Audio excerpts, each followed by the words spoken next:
talk about movies, maybe a joke or two. It's pod on the cob. It's pod on the cob. Hello and welcome to Pod on the Cob, the podcast about movies, corn, and more specifically, movies that feature corn in them in some way, shape, or form. My name is Stephanie, and I am here with my co-host Tyler, virtually today. If this is your first time tuning into the show, welcome. We are very happy that you are here with us. If you are returning as a listener, thank you. Welcome back. We love you. We're so happy you're back with us.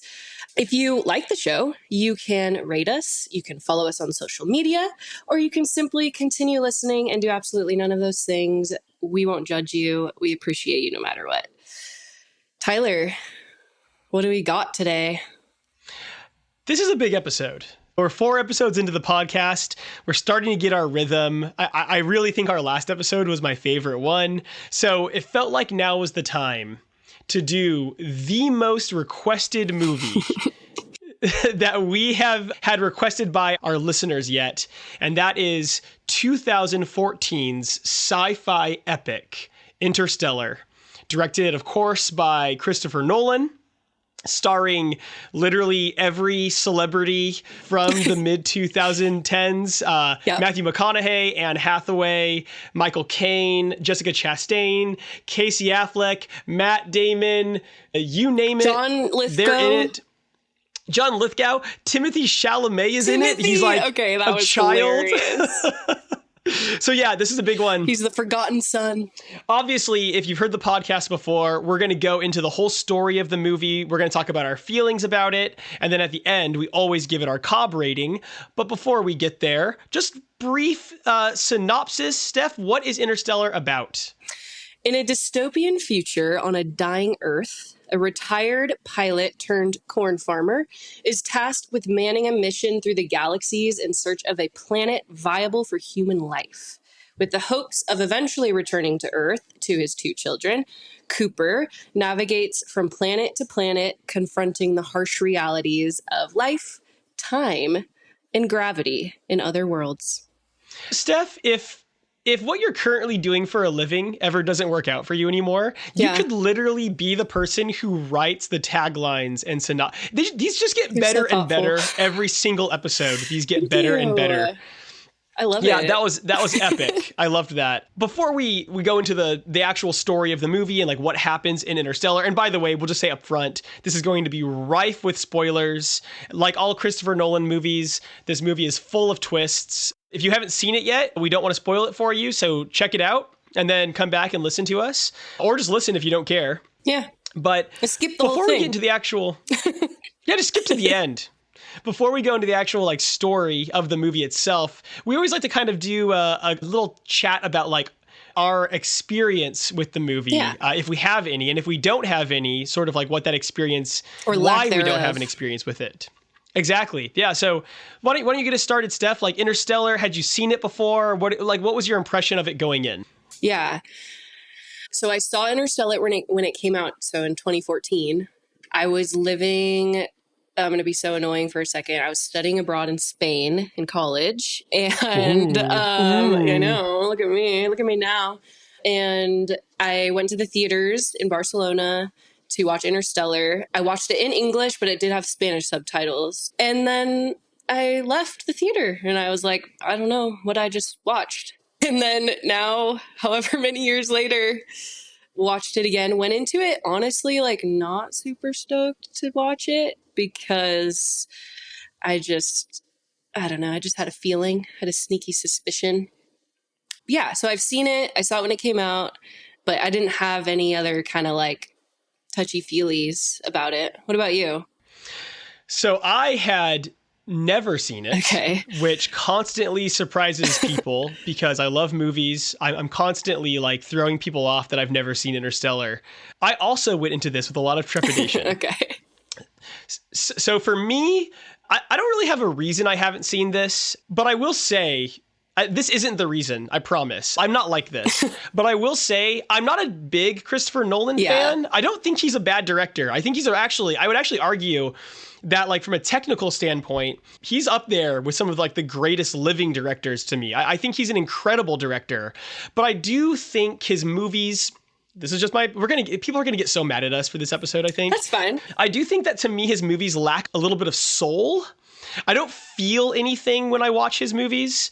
I did a rewatch of the Dark Knight trilogy last year, and I thought they were fine. I've seen them all before. Dark Knight still stands out as a really good movie to me, but like, I don't like Dark Knight Rises very much. I think Batman Begins is really overhyped, but yeah, so I went into this kind of like, everyone likes this. I know. What if I don't like this? I was a little nervous to watch it, to be honest. And just to get ahead of this, Stephanie and I, we don't really share our impression of the movie until around the end. I've been dying though, Tyler, to know. Same. I'm excited to get there for sure. I will say I'm glad I've seen it. Okay. I don't think that gives away anything. And I'm excited to dissect it with you a little bit. And I think one thing I can just say right off the bat is, again, I said earlier, I think Christopher Nolan, from a technical standpoint, is an outstanding director. And this movie, to me, is all of his best qualities on display. Just from the visuals and the filmmaking aspects of it, really, like, incredibly made. Now, does that necessarily mean I like it or not? We'll get there. But I think it's hard for me to argue against that. Like, it really is a pretty, like, outstanding movie, at least from a visual and, like, the scope of it, you know. Totally. Let's start. Let's just dive into the story of this thing. In the past, we like to do a really detailed synopsis of the movie. This movie's fucking long. Dude, did you look up the runtime? I meant to do that and I totally forgot. Is it like 3 hours long? It's not quite 3 hours. It's 2 hours and 40 something minutes. Let me just tell you, 1 hour of watching Interstellar is 25 years on Earth. That's because you were crossing through the singularity of the black hole, I think, when you were watching it. I think I was. You know, one piece of credit I'm going to give to Interstellar, totally jumping off of that joke, because I actually have something about that in my notes, is that Interstellar, it takes about 45 minutes for them to go to space. And I got to say, to me, that was 45 pretty quick feeling minutes. I was surprised. Like, when they went to space, I was like, oh my gosh, this movie's they just dive right into it. And then I paused the movie to see how long it had been. It was 45 minutes. Okay. Like, it felt like it rushed by. So cool. I'll give them some credit there. Good. I like that. I like to hear that. All right. Well, do you want to kick off the story for us? Yeah.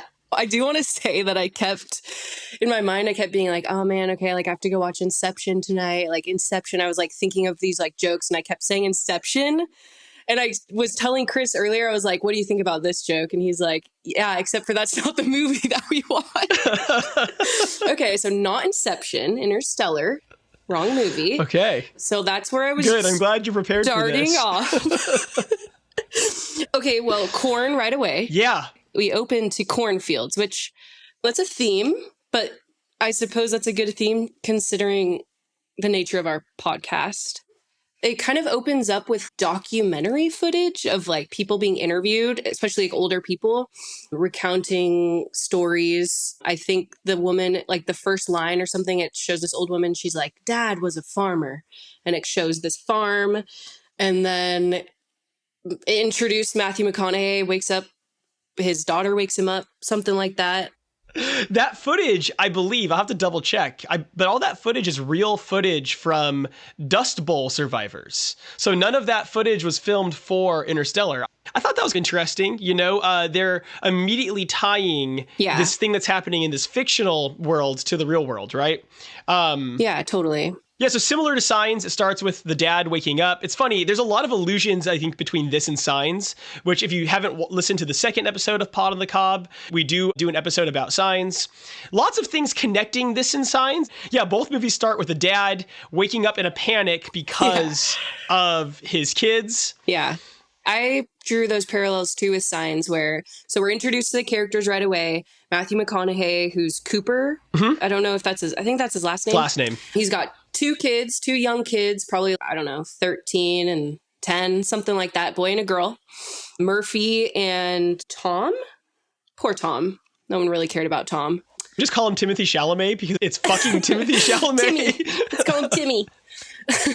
So funny to see him in this. So he's raising these kids. I know. I guess way back when I saw it in 2014, he wasn't like on the scene like he is now. So going into it, I was like, wait, I didn't remember he was in this.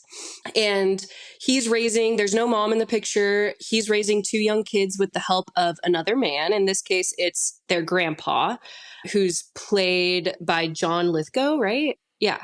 I really like John Lithgow a lot. Me too. I didn't know he was in this. I was really excited to see him in this. Yeah, I like him too. So yeah, like Tyler said, they are in the midst of a dust bowl and they're farmers. So obviously that presents issues. And we're slowly being exposed to the problem, right? Is that crops aren't really viable anymore. People are going hungry. Like the earth is dying, essentially. In the first 30 minutes of this movie, we learn a bunch of information. We learn that the world is dying. Every year, a new crop fails forever. So right. Okra is rice. extinct. They say rice is extinct, potatoes are extinct, and they're basically saying corn is this is so perfect for our podcast. I know. Corn is the last food that's being grown. Like staple. It's like a staple, It's the last staple that still exists. But we're also learning over the course of the start of this, that's probably going to end soon. Corn's also going to become extinct at some point. If all those consumers weren't so fixated on buying the new TVs. I was like, all right, Grandpa, geez, dude, the Earth's dying and you're going to blame us for wanting to buy TVs? That's stupid, but whatever. Well, there's an interesting aspect to this too, because they're living in a post-truth world. So everyone is suspicious of technology. Yeah. Everyone is suspicious of advancements in the human race. And that comes up pretty quickly. It's actually through that plot point that we learn 2 really important things about Coop's kids, right? We learn that Timothy Chalamet could be an engineer like his dad was, Matthew McConaughey's character Coop was, but the world needs farmers, so they're not going to let him go to college. They're going to make him be a farmer, not Coop, the administration is. And we also learned that his daughter Murphy, or Murph, is a kind of free-spirited, outside-of-the-box thinker, she's like a young genius, essentially, who doesn't subscribe to conspiracy theories. She's a very out-of-the-box thinker, but in a way where she's trying to make, she's got a lot of potential, I guess I'll say. Stephanie, what is her most out-of-the-box belief? She believes they went to the moon, right? She's like, this Apollo, the teacher is talking, because Coop has to go to parent-teacher conferences, which... oh no, woe is him. Single dad has to go take care of his fucking kids at school. Dude, relax. Oh, if only my wife was here. So she used to do all this stuff. Dude, okay, calm down. And the teacher's, Murphy she's having trouble. I think she wrote her paper or something, right, on the Apollo mission. And how, and the teachers, I think it's a really good propaganda, blah, blah, blah. And I was like, ugh, yeah. You go, Murph. It made me feel... hero. Yeah, Murph's awesome. It makes you feel a little creeped out because the world is like this now, where people don't believe in things, the Earth being round and the Apollo missions and stuff. Yeah, it's definitely... And I can touch a little more on that later, but it's definitely an interesting parallel to what's happening today in our socio-political climate. Murphy's other out-of-the-box belief is that she firmly believes that their house is haunted with a ghost or a poltergeist who is altruistic and trying to help her by giving her certain messages. Yeah. And one of those messages leads us to the turning point of the first act of the movie when they get geographic coordinates from the poltergeist. Yeah. So Murphy gets suspended from school, so they head home, and that's where they have that whole conversation about the ghost in her room and how it's trying to communicate through books. She's trying to decipher the code. Is it Morse code? What is it? What is this? How is it trying to communicate with her? The coordinates end up... This is the kind of stuff in this movie I really didn't like. These are the things that kind of bugged me. And I'm being nitpicky. No, you're not. Because essentially, the coordinates lead them to a NORAD base. Yeah. That's driving distance from their farm. Right. And they get there, and Coop's old, NASA mentor like works at the NORAD base, and he's like immediately, hey, Coop, you need to go into space and you need to be the head of this new mission to space. Literally. And I'm like, dude, how come you haven't asked him to do this whole time? He's lived right next to this base this whole time. They like go and break in because they're getting like busted. Yeah. And it's, you guys, you're busted. Come with us. This is a military base. Da, da, da. And then it's, oh, hey, fancy meeting you here. Good thing you showed up just in time. I got this job for you. Is he getting paid for this job? Is this a voluntary mission? I don't know. Well, they never said. It's the funniest thing because Michael Caine he plays is it Dr. Rand? Is that his name? Yeah. No, Brand. Dr. Brand. So Michael Caine. I think it's Brand. Michael Caine plays Dr. Brand, and they know each other from the past. Matthew McConaughey's character used to be a NASA pilot, a test pilot, and Dr. Brand is, you're the perfect person for this mission to outer space, which we'll go into the mission in more detail in a second, but I won't let you out of this NORAD base unless you say yes. You have to do it. And I was just sitting there like, the guy lives like not that far from your base. How come you haven't tracked him down? If he's the best pilot that you've ever had, How come you haven't tracked him down and asked him to do this like recently? But whatever, that's a nitpick. Yeah. I don't know. I don't think it's nitpicky because that's like that had to happen. Right. And we find out later down the line like how it happened, but it's like, okay. There's a lot of like things have to happen. So they do happen, which I don't mind as much, but my wife, Casey, did not like that. That stuff was really driving her nuts the whole movie. No, I didn't like that either. That drives me nuts because it's, yeah. I just thought it was so funny how it went from they're breaking into this base, they get like busted, and then it's, oh, hey, we got a job for you. Wow. Yeah. That was easy.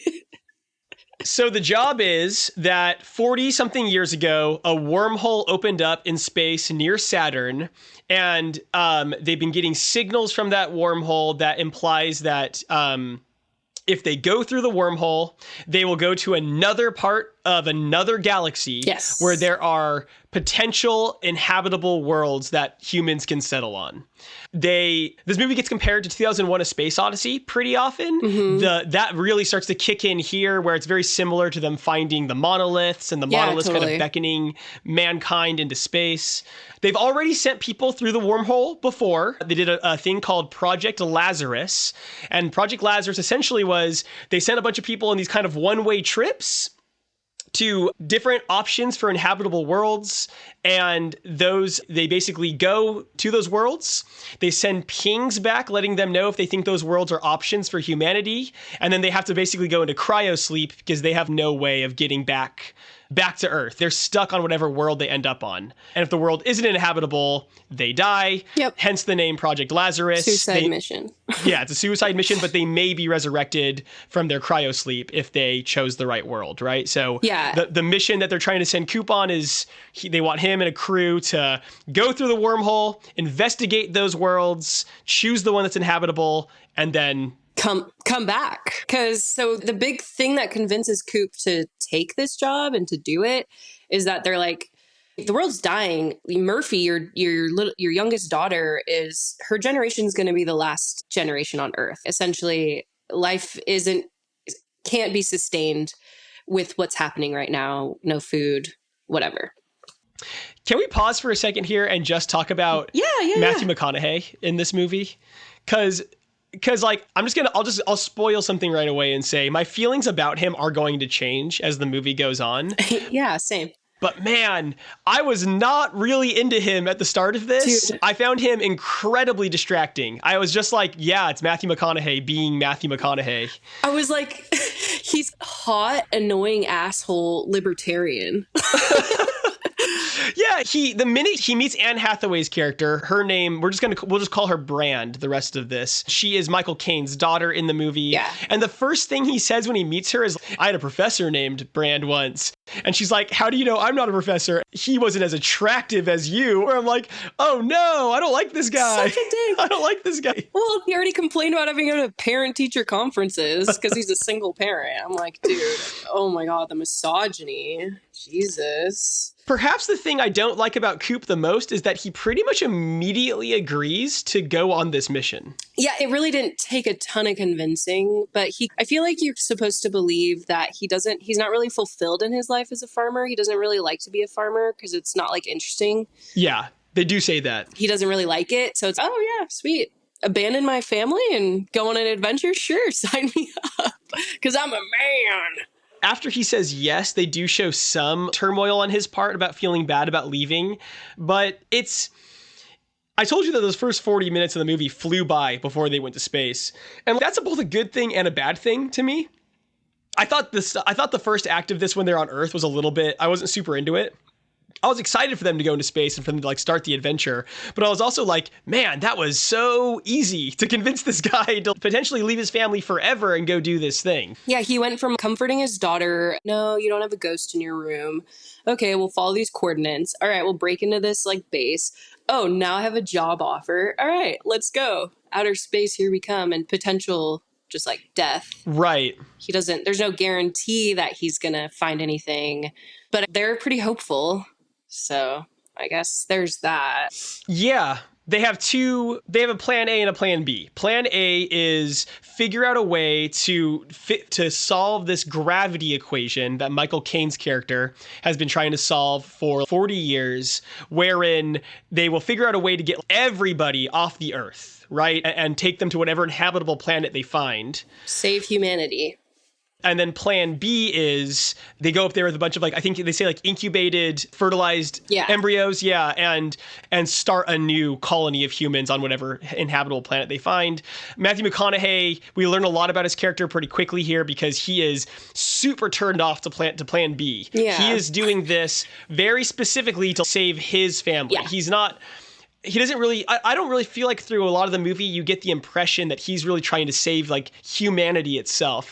He's trying to save his kids, essentially. Yeah, he's not super altruistic in that he doesn't even really care. He doesn't want to be a hero. He just wants to save it. Honestly, he doesn't even really care about Tom, aka Timmy. Yeah, Timothy Chalamet. Because he doesn't even, and I guess he's he's a young teen boy, so maybe there's some tension there, but he's only really as Murphy, I'll be back for you, Murph, it's all gonna be good, Murph. Yeah. But I wrote down one line that I actually thought, I don't know, I didn't love it, but I thought it summed up their drive to go and find these other viable planets. And I want to say it was Anne Hathaway's character who said it, but I could be wrong. She said, or whoever, mankind was born on Earth and was never meant to die here. There's a lot of good, really impactful one-liners in this movie. That was one of them for me as well. Yeah. So after giving his daughter the least inspirational speech of all time, where he tells her, I'm going to be the same age as you'll be the same age that I am when I get back, which is dude, you're thanks, way Dad. older than her. That's horrible news.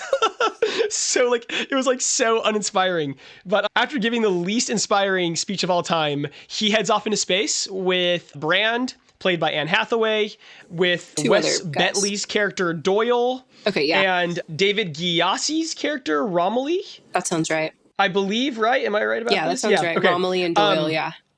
So that's the crew, as well as they have an AI. They have these robots that are, they're cool. They're like made. I really like the design of the robots. They're cubic. They're all how do I say this? They're really hard to describe. Yeah, cubic's a good, I can definitely see with those droids or whatever, that 2001: A Space Odyssey inspiration, because I feel like it looks like that, the monolith and that style.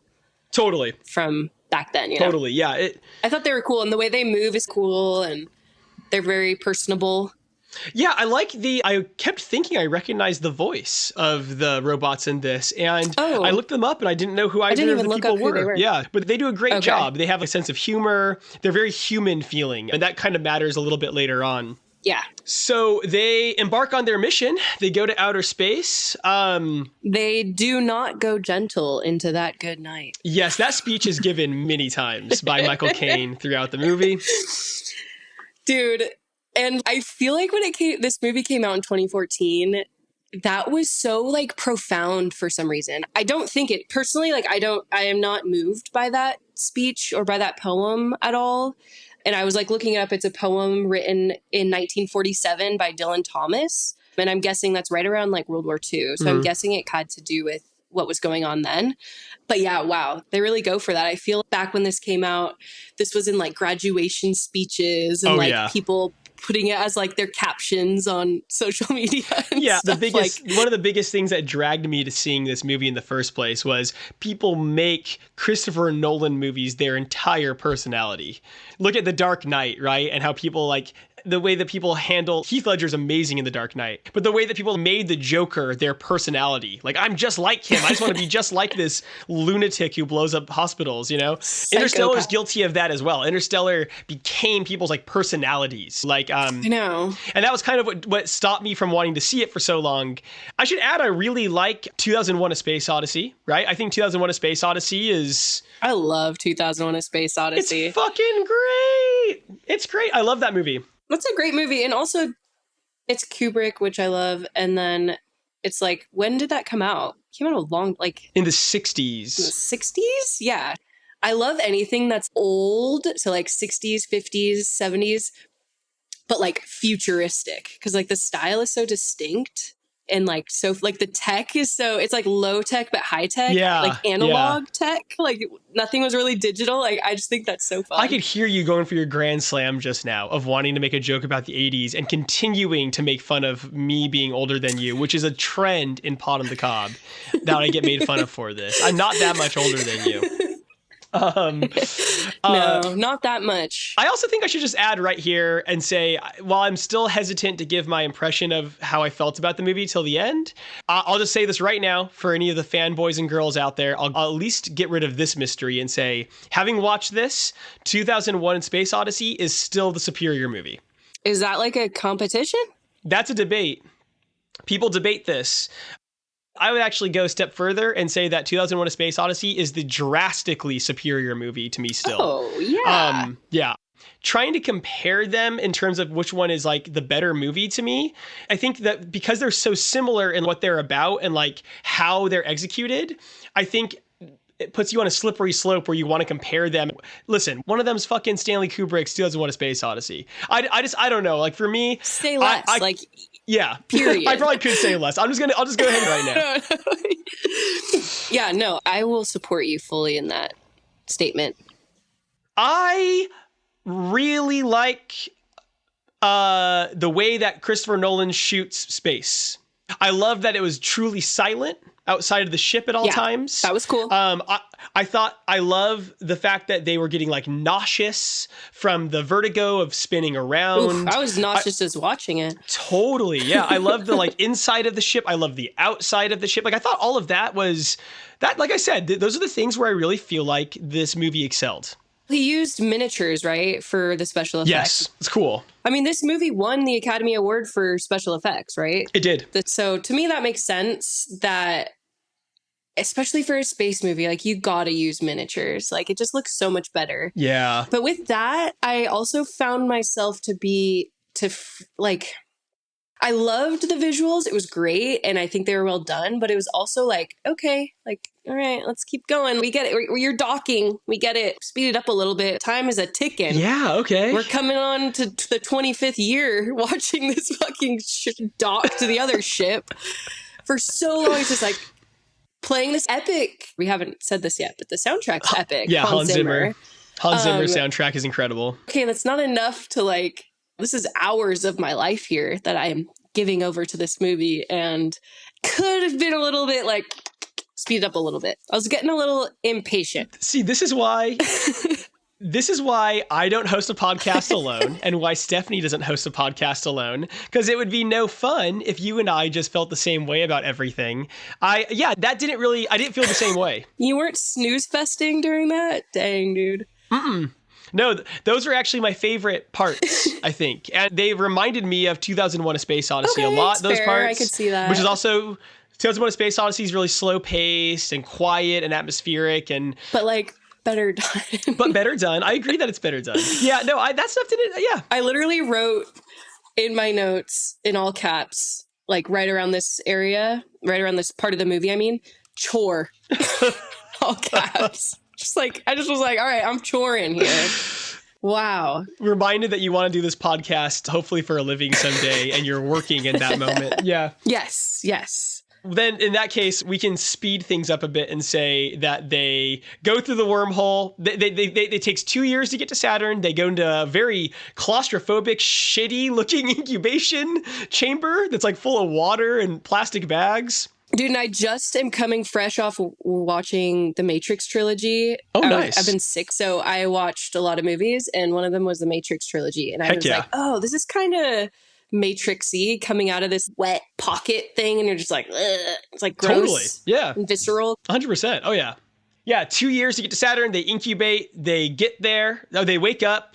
They get some messages from home. Cooper's daughter, Murphy, refuses to send him any messages. She won't communicate with him. She's upset that he left. She's mad. In fact, before he left, the ghost at their house was writing in Morse code the word stay over and over again, trying to get him to stay. So she's very upset. That being said, they go through the wormhole. And did you like that part when they go through the wormhole into the other galaxy? Yeah, totally. I felt like I was on Space dope. Mountain at Disneyland. You know, when they take your picture. You're like, yeah, totally. It was just like let's. that. Yeah, I like that. I thought that sequence was really cool. I like the way that like the lens is kind of fisheye, so like you can see space warping around them as they're going through. Yeah. They shoot through the wormhole. They end up in another galaxy. Yep. And they start debating about which world there's 3 worlds they need to check out. Yes. And they start debating about which of the 3 worlds they're going to check out first. They choose to go to a planet they call Miller's Planet because the person from the Lazarus Project who was left there was named Miller. I think they probably go because of its distance. So we left something out that I think is important here, which is that there is a gigantic black hole in this galaxy that they're calling Gargantua. Yeah, which I love that name. And the black hole, I think that, I don't remember exactly why they choose Miller's Planet first, but it has something to do with the fact that that Gargantua, it's something to do with the distance from Gargantua. I don't remember. I think you're right, because the gravity around Gargantua will suck them in. And so they want to save the worst for last. So they want to go to the most convenient planets first. The drawback with Miller's Planet that they make really clear to us is that time is going to act differently on that planet. So for every hour they're there, it's going to be about 7 years back on the space station. 25. Well, no. Oh, 25 on Earth. No, it's going to be 7, but you're getting ahead of yourself. The 25 does come into play here. Oh, shit. But they leave one of the scientists. Yeah, they leave with the G. Romilly. Not Doyle. Doyle goes... Oh, Romilly. They leave Romilly not with a G. On the space station Endurance. And the 3 of them, Coop, Brand, and Wes Bentley's character, Doyle, they go down to a planet that is entirely covered in water. So they land there and like shallow water too. It's 2 feet deep. There's a reason for that. We find out in a few seconds, right? The water's complete. The water covers the planet. Yeah, we find out pretty quickly. This is probably the most famous scene from the movie. The line of they see these mountains on the horizon. Yeah, it's pretty fucking epic, actually. They find the wreckage of Miller's ship on the planet. Miller's ship is destroyed. Miller is presumed dead. Mm-hmm. They see the mountains, and Matthew McConaughey says, though. He does it with his typical southern drawl. Those are mountains. Those are waves. Chalk sets, brah. So then the freakiest visual of the whole fucking movie where this wave that's like hundreds of feet in the air is just barreling toward them. So scary. So scary. It also leads to like, I don't know. This movie's like got a couple scenes in it where I'm just like, oh my God, this is the most, I'm watching a movie scene ever. It's so like, it's too movie for me. And that is Wes Bentley's character dies on the planet for like absolutely no reason. He just dies. Dude, I know what you mean. It's so dumb. Yeah. So avoidable. Like Anne Hathaway's stuck because she tried to get something for their research and she's telling over the comm, she's like, leave me, leave me, leave me. Coop's back on the ship because obviously he's the pilot. He's piloting them on and off the planet. Doyle is closer to the ship and she's like, leave me, leave me. But they go and get her, obviously, because they can't leave her. They like he drags her back, puts her in the ship, and Doyle, he's at the door and he like just can't make it. It's just at the last second, and then they zoom off, and it's super epic. This giant fucking wave. It's actually really scary. That's my worst nightmare. I've had genuine nightmares. I surf, right? Yeah. I surf with your husband pretty often, and I still have nightmares all the time of like waves that defy logic coming toward me. It's so scary. That's so scary. I didn't like that guy dying on the planet because the minute they got there and it was these two massively famous actors and then Wes Bentley, a famous character actor on the ship, I was like, he's gonna die, and then he died. So I don't like things like that in movies like this. Of course, they're just expendable. For a movie that's trying to challenge you intellectually, which is one of the things I like about it, is it doesn't really spoon feed you. It is trying to challenge you intellectually. I was bothered that it was so easy for them to just like kill that character off. Like it was like, he's so expendable. Yeah. And like someone made a joke. I was watching this with friends last night, and someone made a joke like that guy's only job on the ship that he did the whole movie was he like helped them dock, and then he doesn't do anything else except for die. And then the irony is that like later in the movie, spoilers, Matthew McConaughey docks in a much more difficult, high pressure situation. And you're like, what was that guy's point of being on the ship ever, man? Like, you know, no, he was just expendable. It was just classic. He was just a guy who had to die to make the movie have tension. Not only does he die, but the ship gets waterlogged, so they can't leave right away. It's extra scary. Because it's extra perilous. They have to drain their motors, dry shit out, you know, like when you drop your phone in the toilet, you have to put it in rice in the oven or whatever. It was just like that. Just like that. It's they had just to put like their ship in rice, put it in the oven at 300 for 12 minutes. And then when it was safe, they fucking jet skied away off that giant wave. Barely made it in the nick of time, right? Coop and Dr. Brand barely got away. Made it back to their main sort of station or whatever in orbit with Endurance Romilly. Like, why can I not remember his name? Romilly. I have trouble remembering his name too. And he like appears to them. Looks like he's almost a little bit weaker than he was when they left. And he's a little bit like, hello, like, welcome back. He's got like some gray. He's got some gray in his beard. He's got like a few gray hairs in his head. And we find out that it's been, 23 years away? Yeah. They were gone for 23 years. So he's been alone on that space station for 23 years. But for them, it was like, 4 hours? Down on the water planet? Yeah, something like that. Yeah. Horrible. Scary. Terrifying. That fucks up the entire plan that they had for their mission, because now they don't have enough fuel to check out both inhabitable potential planets and get back to Earth. Yeah. So now they have to make a new decision, which is we have to choose one of the two planets. We can only choose one.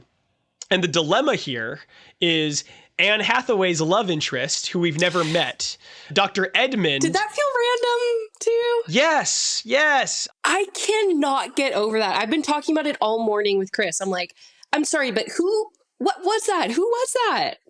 Something Wolf? Something? Edmund? I know it ends up being called Edmund's planet. So I'm just guessing. Oh. Okay. I don't know.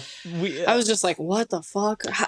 Who? But like Anne Hathaway basically gives a speech about how love is a force in the universe, a force of nature that can lead you towards the right thing sometimes. And Matthew McConaughey's like, yeah, fuck you. We're not going to listen to you. You're just in love with this guy. We're not going to go to that planet. We're going to go to the other planet. Yeah.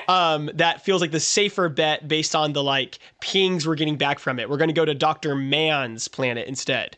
Dr. Mann. And like, I think you're supposed to be mad at Matthew McConaughey for making that decision. And I was just like, I was like clapping like, yeah, dude, that's the rational, smart thing to do. If one planet seems like the better option, love, you shouldn't be following your heart on this. You should be following your head. Go to Dr. Mann's planet. It was so random. We don't know you. We don't know your love. We're not going to make decisions based on you and your boyfriend. You know what I mean? Right. Of course, that doesn't exactly go well, because they do go to Dr. Man's planet, and Please. Dr. Man's an asshole. Dr. Man is an asshole. Dr. Man.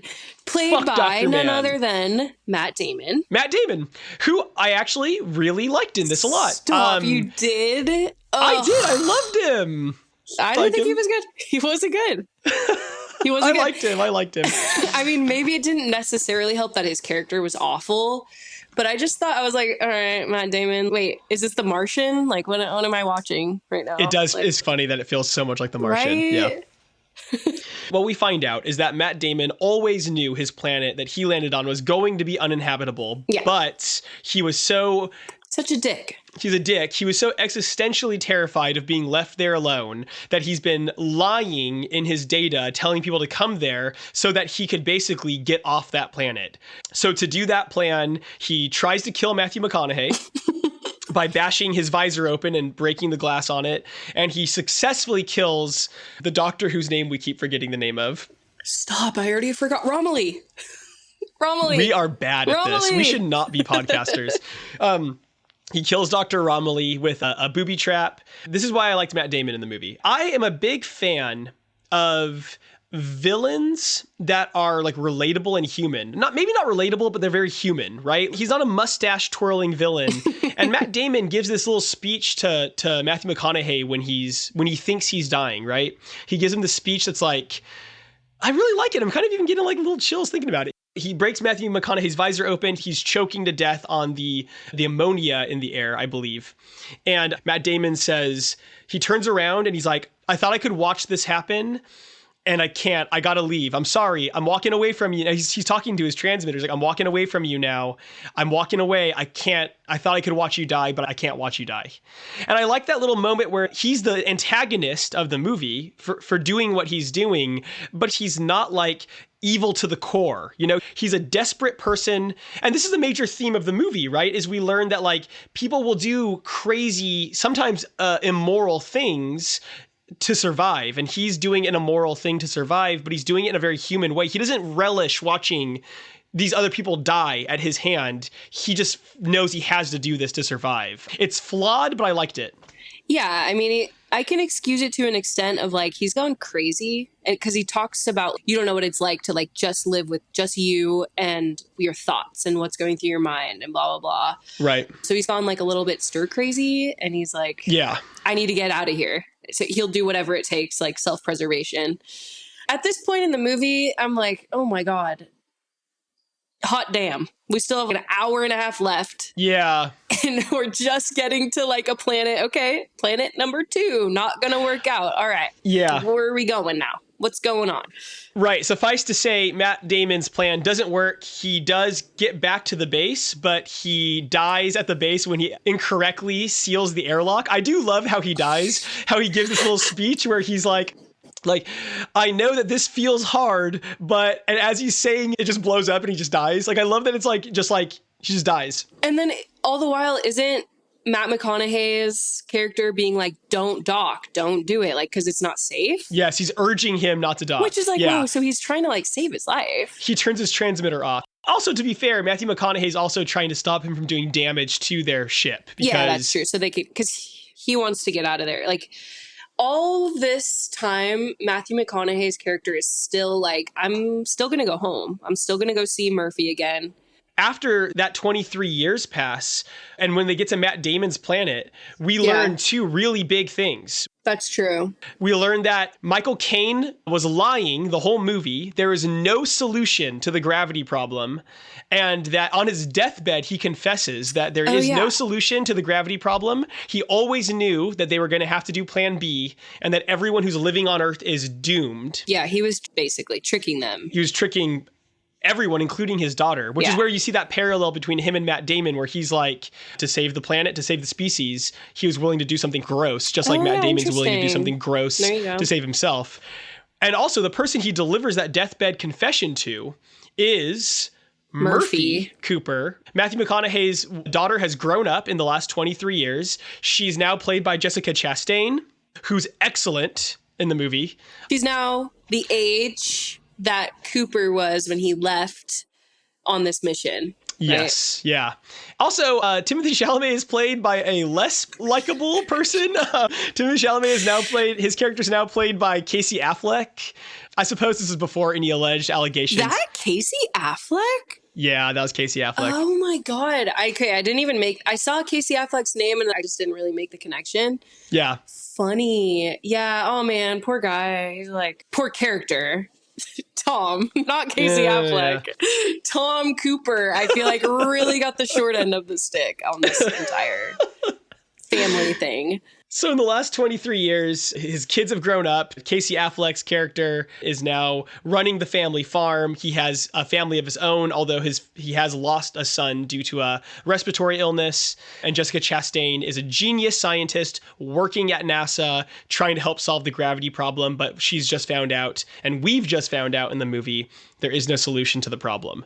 This leads to the dilemma. The dilemma is now they certainly do not have enough fuel to go, I believe, anywhere but the last inhabitable planet. Mm-hmm. They can't even get back to Earth anymore. Mm-hmm. And the dilemma gets even worse. Due to the damage of the ship that Matt Damon caused when he blew up the airlock, Coop and Brand are going to try to make it to the inhabitable planet, but they have to shed some weight in the ship, so they have to offload the robot TARS into the black hole.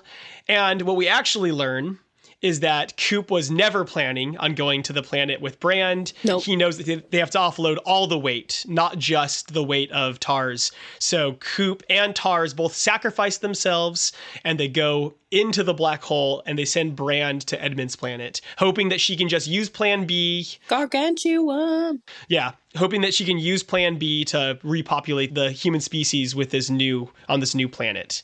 This leads to a psychedelic, trippy sequence that kind of speeds up the third act and final part of our film here.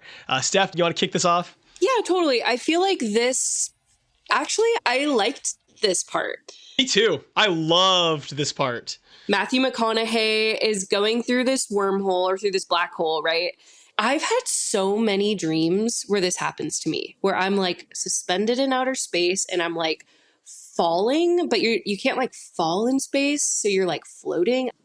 So Cooper is going through, and there's a POV shot, which I know how much you love POV shots, Tyler. And he's like looking at his feet, and he's like his little like spaceman feet, and he's floating through this wormhole, and he ends up in this area that appears to be like a series of strings, like strings. Mm-hmm. Yeah, like strings of bands light. Of light is maybe a better way to describe it. And he, upon closer inspection, sees that it's his daughter Murphy's room. So it's like his daughter's room. Yeah. Throughout every single time and space and whatever, all happening simultaneously. It's super hard to explain if you haven't seen it. He's basically inside of like a tesseract, and he's seeing like countless variations of Murphy's room, but he's seeing them from behind the bookshelf that's in her room. I love that. I loved that. I thought that was so sick. I love behind the bookshelf. I love that. I think that's such a fun creative way to portray being on the other side of something, being on the other side of the bookshelf and like peering through.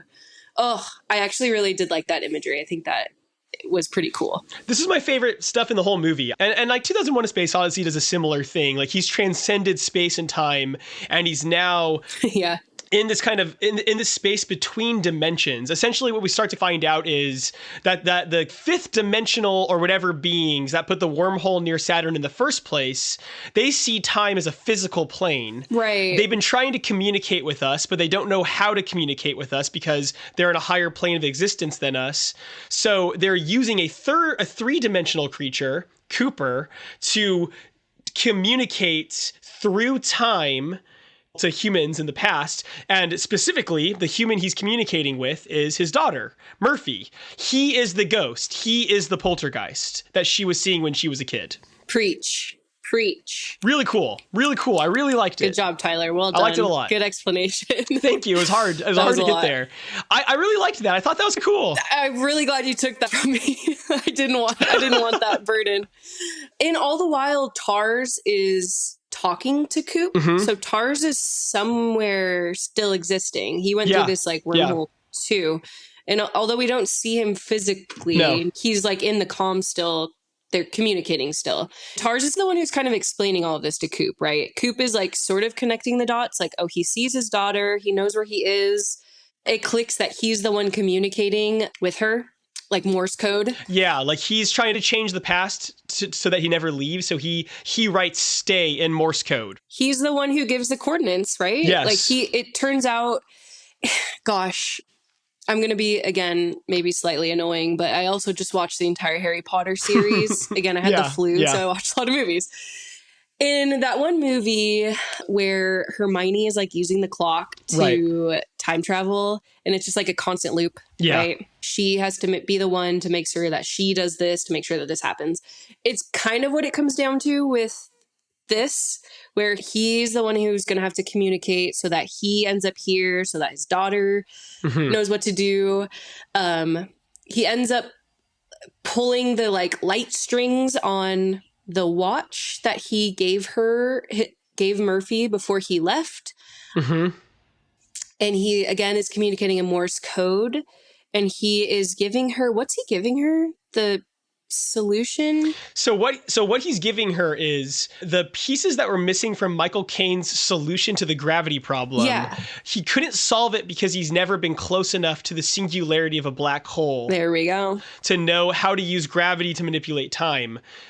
TARS has now been inside of the singularity. So TARS is telling him through Morse code how to communicate with the watch to Jessica Chastain, Murphy, so that she can finish the equation that would then allow humanity to get off Earth. By the way, this is a very hard scene to explain because while this is happening, a lot of shit is happening. Yeah, it's true. One, turns out she's like dating Topher Grace. Topher Grace and her light a cornfield on fire to distract Casey Affleck. There's things we're skipping because this movie's fucking long and this review's already really long. We're giving you the like spark notes because her and Topher Grace's relationship, let me tell you, not interesting. Does not matter at all. Does not matter at all. And so he gets the info to her. She realizes her dad has always been there and he loves her and blah, blah, blah. And then the movie suffers from the signs dilemma for me, where the movie could end right here and you would just know that everything's going to work out. I knew you were going to say this. Oh my God. I knew you were going to hate the ending because the ending fucking blows. Okay, so listen, let's just pause here and just say, can we just quickly, before we talk about the ending, can I just give you, I've been holding inside of me my impression of the movie because I've been accused by some of our listeners of not liking things I actually like. So I want to rude. I want to get this out of the way right now and say, I liked Interstellar. In fact, I really liked Interstellar. I was surprised at how much I liked it. Interstellar to me is the best movie we've reviewed for the podcast yet. I have a lot of really positive things to say about it. So I'm about to bash the ending. Wait, Tyler, did you forget we reviewed Santa Claus is Coming to Town? And I played the video game. How can you say such horrible things? I know, I'm controversial like that. I like a Christopher Nolan classic more than a forgotten television special. Wow, hot take. I am shocked. Yeah, I liked it a lot. I told Casey last night how I would have ended Interstellar. Okay, let's hear it. Here's how I would have ended Interstellar, okay? Matthew McConaughey drifts into the black hole and dies like a person should die in outer space. And the next scene is a desolate planet. Anne Hathaway's cryo bed opens up. And an old woman stands over the cryo bed and says, "Dr. Brand, nice to finally meet you. My name's Murphy Cooper. I believe you knew my father." And the movie ends right there. You know that they got off Earth. You know that his mission was successful. You know that everything works out okay. I feel like that would have been such a powerful ending instead of the schmaltzy bullshit we get at the end instead, which I hated. I did not like the ending at all. Christopher Nolan, if you are listening, take note. That's how I would have ended it. Tyler Goff has some good ideas on how you could maybe remaster the ending of Interstellar. Consider it. Consider it. How does it really end, Stephanie? How does it really end? Okay, so he wakes up in a hospital bed and the doctor's like, "Oh, wow, hey there, you're 154 years old, except you look like you're 40. And Matt McConaughey is like, "Oh my God, where am I?" Turns out he is in like a space station just outside of Saturn, which is like where they start the journey right through the black hole, where we like started the whole space adventure at the beginning. And they're like, don't worry, your daughter, she's still alive. She's old as fuck, but she's going to travel to see you, even though she probably shouldn't. She's going to. Yeah. Even though you're tip-top shape, you could just probably go see her. But anyways, whatever. Again, I'm like, why would he not just be like, oh, I should go see my ailing I'll go see my daughter. But he's like, no, I'm going to go back to my completely replicated farm from when I left Earth. So he's just like kicking back on his porch, chilling out with his corn. With Tars. Tars is still alive. Tars made it. Which, yeah, yay. Tars makes it. Tars. I guess. Great. I don't have much bad to say about Tars. I guess. Okay, and then my favorite part. He goes to see Murph. She's like dying in the hospital bed. She's got her big family around her, you know, presumably Coop's family as well. She had kids and whatever. He comes in and to talk to Murph, and basically she's like, Dad, I'm so happy you're here, whatever, but no parent should see their child die. So you should just leave, actually. I have my family here. You left when I was a kid. Like, I don't really know you. So you should just you should go. And actually, you know who would really love to see you is Dr. Brand. Oh my God. Remember Dr. Brand? Stop. I was like, wait, Stephanie, why? Stop. Why would he care? And then he goes, you know what, daughter, you're right. I should go back to Dr. Brand because we're in love, right? Like, no, they didn't have, there was nothing going on between them. And if there was, I totally missed it. And no, there isn't. They hate each other the whole movie. They fight the whole movie. They just fight and I don't know. And then he goes, you know what, you're right. I'm just going to leave. Bye. Dude. Okay, so what the fuck was all of that for then, going all the way back to Earth and seeing your daughter, which was like the whole point. And then she's like, I have my family here. You don't want to see me die. Like, you should just leave. And he's like, yeah, you're right. Yeah, see ya. So then he marches away and he's like, I better go steal this spaceship and go right back to the other planet that Dr. Brand ended up on. And he steals a spaceship. Yeah, he steals a spaceship, which is like out of character for him. He hasn't been like that the whole movie. Yeah, the ending sucks. The ending blew chunks. Oh my God. And I'll say it again. I'll say it again to all the haters that are going to think I'm a hater. I really liked this movie. Like, I can't say enough good things about it. I really liked it. But the ending sucks. It's schmaltzy Hollywood bullshit. That's Interstellar. You've now heard the whole review. That's the story. Stephanie, let's hear your hot take. Okay. This movie should have been a short film. Short film should have consisted of family man wants to preserve life, wants to save like his kids and future generations. So he goes to space. Fast forward in space. Space was way too long. Go to maybe a planet or two and kind of figure shit out like that. Then maybe reconnect. Like, your ending was good, but maybe just like reconnect and now humanity's saved. Like, it was so long. And then especially to have the ending that we got where it was like, I felt like my head was spinning. I was like mad actually when it ended because I'm like, holy shit, that was so long. And then for that to be the end, I was like pissed. And I will, for all the haters out there, feel free to hate me because I straight up did not like this movie. Oh, let's go. I love this. This is great. I'm actually really surprised to hear you say you liked it. Yeah, I did. I liked it. Wow. I know. Wow. And Casiana, my wife, absolutely did not like it either. So you're not alone. I liked it though. No. Didn't like it. And we we always talk about like the 3 things we liked and the 3 things we didn't like. Should we jump into that now? Or is there anything else you want to add before we do that? What was the last line in the movie? Did you write it down? Oh, okay. I did, but I only got the last like little bit because it was chopped up. Okay, I'll kind of set the scene. So it's Murphy dying in her bed and she sends her dad away. So it's kind of like a supercut of him flying into space, showing Dr. Brand's face being like all tearful on the planet she's on. And Murphy is saying something like, go to her and restart whatever. And in the light of our new sun in our new home. That was the last line. I had to rewind a few times. And I'm like, oh my gosh, I have to go back like 5 minutes because it's like One sentence. We got it. We got the gist of it. Yeah, We got the gist of it. Hope and love and humanity. Whatever.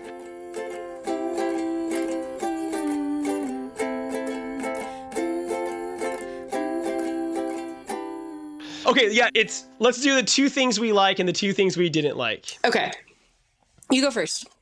Okay, I liked all of the stuff in space. I loved the quiet atmosphere. I loved all the stuff you said you didn't like. I loved the ship docking scenes. I liked the scope and scale of all of that. I thought all of that was great. It felt like what it would be like to be in space. I liked that a lot. And I guess the second thing I would say is I really liked all the stuff in the black hole. I thought that was super cool. I love the behind the bookshelf stuff. Yeah, I love that. What are the 2 things you liked? I actually thought the acting was pretty good. I couldn't say anything bad about like the performances. I could say a lot more bad things about maybe like the characters that they were portraying and stuff like that. And how Matthew McConaughey is like fresh off winning an Oscar for Dallas Buyers Club. Like he's super hot at this time that this was coming out. And I do think like he had the chops, the acting chops. Mm-hmm. And then I liked the drones, like the robot, the TARS, and there was one other one. But I thought they were fun and like personable and friendly, and yeah, it made me think of like Star Wars or something where you have like a drone that helps you fly your ship or whatever, and like I thought that was fun. I liked that. Yeah, and they had a really cool design and stuff. Like I liked the way they looked and stuff too. Okay, 2 things we did not like. For me, I did not like the ending. I thought the ending was Hollywood schmaltz. It felt like that's on one of one of mine too. That's one of yours too. Okay, that's fair.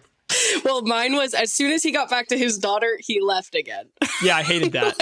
And like, I didn't like this idea of like everything survives. He survives. Tar survives. Brand survives. His farm survives. The corn survives. I do love that the corn survives. And then I also I'm not a big fan of like causation. You were talking about time travel earlier and how like someone's like Hermione in Harry Potter has to do this thing because it happened and it only could have happened if she did it. And so those are called like I think you call those causation loops, where it's like a thing has to happen because it's happened. Yeah. And I don't like the causation loop nature of this movie's premise or ending very much. I don't like the idea that the beings that are helping us save our species are humans from the future. They're us. I think that they're us. I'm not a big fan of time travel causation loop stuff personally. So that whole idea of like, how could they exist in the future? If they hadn't existed in the future, they couldn't have helped us survive, so they couldn't have existed in the future. Like that kind of causation loop stuff, I don't really like at all. Kasiana didn't like that either. I'm not a big fan of things happening because they have to happen. I know that's like part of the themes of the movie. Yeah. It's a theme of the movie, Murphy's Law. Her name's Murphy. Murphy's Law. Things happen because they happen. I understand that. I just didn't like it. It's not a huge critique for me, but in general, I don't really like that in movies hardly ever. Yeah. Definitely the ending is one of my things I didn't like. As I already said, I thought that was just really stupid. And then it was so fucking long. Like, I just really can't get over how long it was. Like, that was just not... It didn't do it for me. It didn't do it for me. Whether it did it for you or not, here at Pod on the Cob, the real thing that matters to us isn't how much we like or dislike a movie. The real thing that matters to us, the only thing that we rate a movie on here at Pod on the Cob is how well is corn utilized in the film. So we call it our Cobb rating. It's on a scale from 1 to 5, or I would say 0 to 5. I'm going to ask you now, you might not have liked Interstellar, but what's the Cobb rating you gave to Interstellar? You're going to laugh at my Cobb rating because I maybe don't have a rhyme or reason. I'm giving it 2.5 Cobbs. I am surprised. We are going to reverse. Typically, you're on the high end, I'm on the low end, and we are going to reverse. I will admit that it is possible that my dislike for the movie affected my Cobb rating, which maybe is not totally fair. But I did have reasoning. So the corn that was being grown, we never saw corn. It was just the stalks. There was never any corn on the stalks. Whereas in our other movies, there was actual corn on the stalks growing. Okay. But it wasn't really like a plot point. like in Signs, it was like the catalyst for kind of what they were learning. And in Santa Claus is Coming to Town, it was like the magic that helps them escape the bad guys. But in this one, it's just kind of like they live on a corn farm and they're farmers. And sure, corn is like a crop that's dying, and rice had already died, okra had already died. Like, it didn't need to be corn per se. But I will say I thought it was like a visually, it was cool looking, the big corn fields. Monoculture. I guess they didn't really learn anything about why maybe the earth is not doing too hot. But what's your corn rating? Yeah, I'm like the exact opposite. I'm giving this bad boy a 4 out of 5. Corn is the last food on Earth. We get shots of them driving cars through corn. We see corn get lit on fire. We see corn in outer space. We see space corn. Wait, when was there corn in outer space? On the colony. They show it. He has corn stalks growing outside of his house on the space colony. We get space corn. I'm giving this a high score, 4 out of 5 cops. Wow. I love it. You're so generous, but typically you're not so generous. The rest of the world doesn't rate movies based on the corn. They rate it on other things. Sure. This movie had a $165 million budget. It made almost $750 million at the box office. Dude, it did really well. Massive success. Christopher Nolan's obviously gone on to become, no matter how you feel about his movies, he's undeniably a super highly regarded director. He continues to make box office hit after box office hit. And yeah, people in general just give this a crazy high rating. On Letterboxd, it has an average rating of 4.4 out of 5. Wow. And I always like to read a few of my favorite recent Letterboxd reviews. So here's a couple of these. By the way, if you're on Letterboxd, so am I. My name's Woodward_Dibble. I review movies. We have a Pod in the Cob section of my Letterboxd. I also, every movie we review, I look at the most recent reviews of that movie, and I read some of my favorites, and I call you out on the podcast. So who knows? If you review a movie on Letterboxd that has corn in it right around the same time we review it, you might get a call out. And I always write to you. You might get lucky. Yeah, and I always write to you on Letterboxd to let you know I read your review. So, Harms Farrar said, whoa, wow, and whoa. Isiak says, this got me tripping balls. McKenna says, Cooper, I hardly know her. And Chinsax says, alt ending to the film adaptation of Andy Weir's The Martian. You made a Martian joke earlier, so it's perfect. Anyways, wow. I think that just about wraps up our review. I can't believe it. It's finally over. Interstellar, our longest film we've watched and our longest review by far. I would like to thank and apologize to our wonderful editor, Nina, who has been editing our episodes. Thanks to all of our listeners. Yes. You can support us, like Stephanie said at the start of the show. You can support us by giving us a 5-star rating on your podcast platform of choice. You can tell your friends. You can write reviews. You can follow us on social media at Pod on the Cob, or you can write us an email even at podonthecob@gmail.com. And the most important thing you can do is you can keep listening, because we love doing this and we are not going to stop. Never. Is that it? That's all she wrote? That's about it. That's it. Do not go quietly into the night. Until next time. Bye, everyone. Thanks for listening. Until next time. See ya.